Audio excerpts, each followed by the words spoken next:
Mesdames, Messieurs, bonjour et bienvenue à vous, les titres du journal. Les classes numériques, une réalité au Bénin depuis novembre 2019. L'objectif est de permettre aux jeunes apprenants de faire partie de la génération numérique.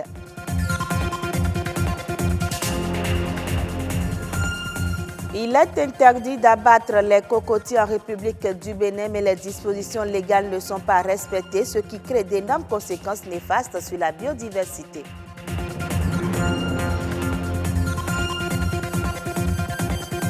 De la joie dans le cœur de près de 200 enfants orphelins, c'est une initiative de groupe de jeunes béninois. Ils ont profité de la Saint-Valentin pour célébrer l'amour avec ces âmes innocentes.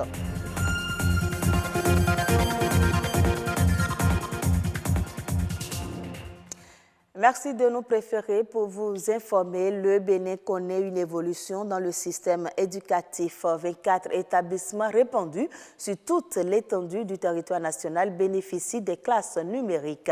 Cet outil moderne va permettre aux élèves bénéficiaires de se former en ligne et d'acquérir des compétences pratiques.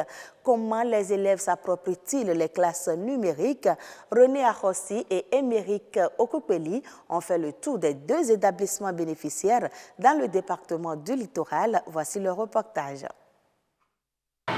Nous sommes ici à l'école primaire publique Siké Nord, l'une des écoles bénéficiaires du projet des classes numériques dans le département du Littoral. À gauche, la flèche est orientée vers la gauche, d'accord? Oui. Voilà, donc.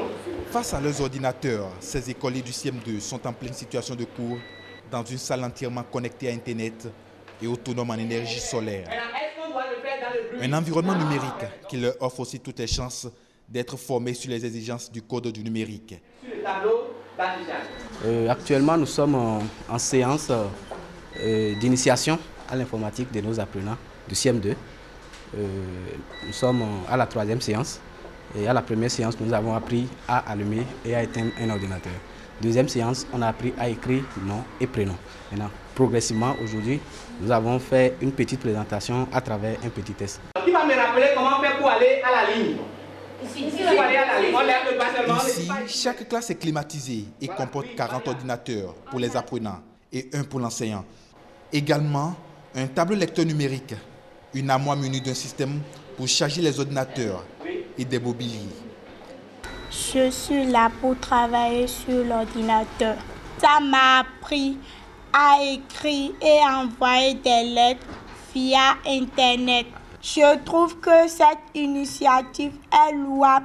Au total, 24 salles multimédia pour la phase pilote sont érigées dans 24 établissements à raison de 2 par département. Le choix de ces établissements est fait sur des critères bien définis. Les critères de base, c'est qu'il faut que ces établissements-là aient l'électricité, naturellement, et que ces établissements-là soient clôturés. Une fois que ces critères sont réunis, la salle est installée et l'établissement dégage 3 points focaux qui sont formés pour l'utilisation de ces salles numériques. De l'EPP Siké Nord au collège d'enseignement général Le Littoral, l'initiative profite à ses élèves de la classe de terminale. Ça nous permet aussi d'apprendre facilement parce que quand tu es en face d'un ordinateur, tu es poussé à apprendre mieux, ça t'intéresse, ça t'attire un peu plus que le cahier. Grâce à cet outil, les explications schématiques sont désormais illustrées sur ce tableau lecteur numérique avec projecteur. S'il y a des questions auxquelles les élèves doivent répondre, au fur et à mesure que ces élèves-là répondent, là, le professeur il suit, il voit tel élève il est à tel niveau, tel élève il est à tel niveau, il peut lui poser des questions ou même l'élève peut poser des questions au professeur. Donc c'est une classe interactive. L'école béninoise prend un nouvel envol grâce au projet d'implantation des classes numériques dans les établissements. Le projet est dans sa phase pilote. Il sera généralisé en vue de couvrir toute l'étendue du territoire national. Parlons maintenant préservation de l'environnement. Le Bénin a ratifié plusieurs conventions pour la sauvegarde et la protection des cocotiers. Une loi existe même et interdit l'abattage des cocotiers, cette espèce végétale qui faisait autrefois le charme du paysage côtier. Mais cet environnement a subi la pression humaine au point où la faune est en voie de disparition. Que dit la loi? Romain Dekadjevi, journaliste spécialiste des questions environnementales, nous donne plus de précision. Il y a plusieurs lois qui protègent les cocotiers étant déjà des espèces végétales et donc classées, disons, au rang des espèces protégées par la convention de l'IUCN, une convention que le Bénin a ratifiée. Quand on prend aussi la convention sur la diversité biologique, le Bénin a ratifié cette convention-là. Il y a aussi la récente décision issue du Conseil des ministres du 12 décembre 2018, à l'issue de laquelle le gouvernement a interdit, bien entendu, la coupure anarchique quand même de ce type d'espèces sur toute l'étendue du territoire national. Donc l'un dans l'autre, on peut dire que le Bénin ne manque quand même pas d'arsenal juridique pour traiter quand même de la réglementation ou de la régulation et de la gestion des coconucifera qu'on appelle couramment les cocotiers. Les avantages sont multiples. D'abord, au plan environnemental, ce sont des espèces qui luttent contre l'érosion côtière. C'est des espèces qui résistent au vent, quelle que soit la nature du vent, parce que ces racines s'enchâssent très souvent dans la terre ou l'espace qui l'accueille, et ça c'est l'un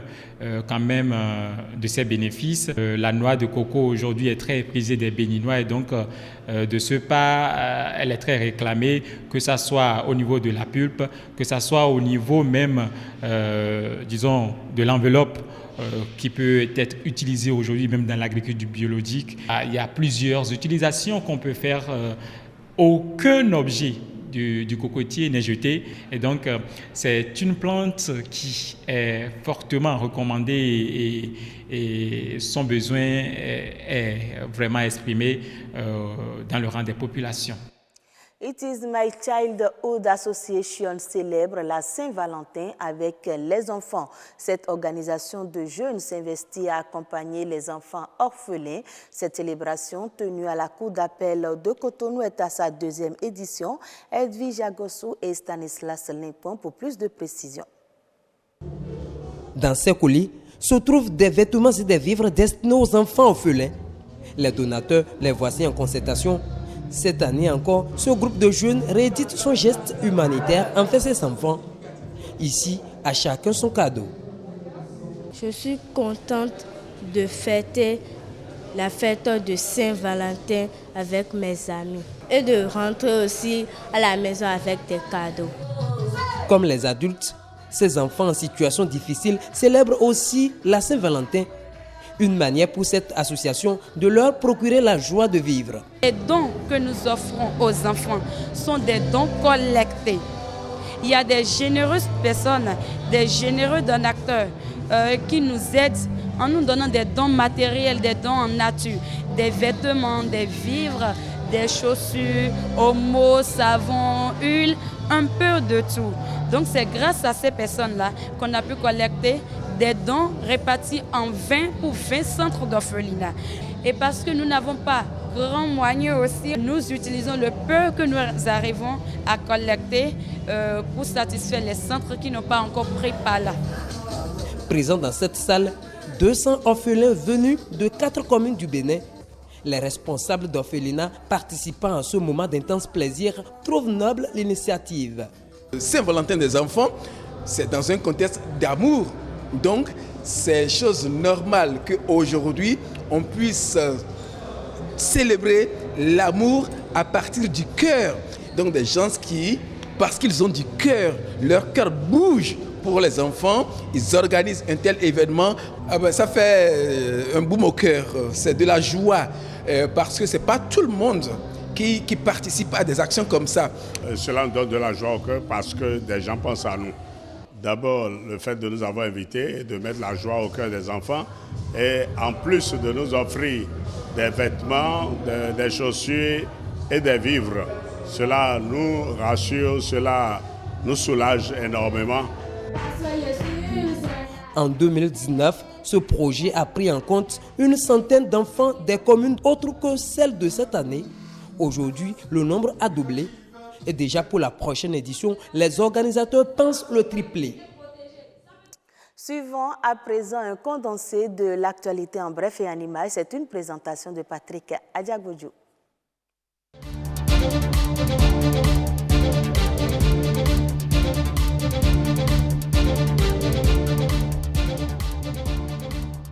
Considérés comme un problème de santé publique, les cancers gynécologiques et mammaires représentent la première cause de morbidité et de mortalité pour tous sexe confondus au Bénin. Selon le point focal cancer au programme national de lutte contre les maladies non transmissibles, le risque qu'un Béninois souffre d'un cancer avant l'âge de 75 ans est estimé à 13%. Le Bénin se dote d'un plan stratégique de lutte contre le cancer du col de l'utérus et les autres cancers gynécologiques et mammaires. La vision est donc de libérer les femmes du fardeau des cancers gynécologiques et mammaires. Un plan en phase avec la stratégie de l'OMS visant l'élimination du col de l'utérus d'ici 2030. Opérationnalisation de l'assurance pour le renforcement du capital humain, l'assurance maladie pour tous en 2020. Ce projet en cours d'opérationnalisation comporte plusieurs volets, dont l'assurance maladie qui sera généralisée à toutes les couches de la population en 2020. En juin prochain, il sera procédé à l'évaluation de la phase pilote de cette initiative. Il faut noter que dans le cadre de ce projet, 105 000 personnes sont identifiées comme pauvres extrêmes. Plus de 2251 personnes ont bénéficié déjà d'une prise en charge complète dans les 7 communes pilotes. Le ministre des Enseignements secondaires, techniques et de la formation professionnelle et son homologue des affaires sociales, de la microfinance, en croisade contre les déviances dans les collèges et lycées de Parakou. C'est à la faveur d'une tournée de sensibilisation et de conscientisation à l'endroit des apprenants sur les grossesses et la consommation des stupéfiants en milieu scolaire.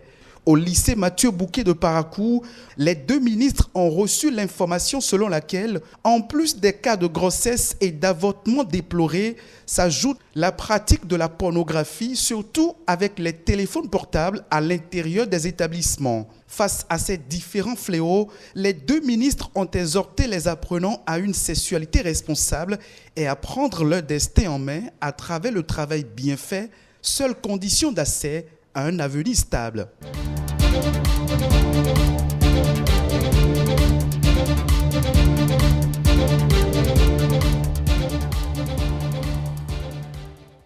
Actualité hors du Bénin, les Émirats arabes unis vont débloquer 500 millions de dollars en faveur de l'économie numérique en Afrique. Les nouveaux fonds seront décaissés dans le cadre du consortium des eaux pour l'Afrique, une initiative qui vise entre autres à investir dans le capital humain africain grâce notamment au secteur privé. À cet effet, la nouvelle opération va mettre l'accent sur la jeunesse et l'économie numérique africaine. Cette nouvelle annonce s'inscrit dans un contexte de plus en plus important des eaux aux initiatives africaines. Et ce sera tout pour ce journal. Je vous retrouve à 19h45 pour une autre session d'information. Merci de nous avoir suivis.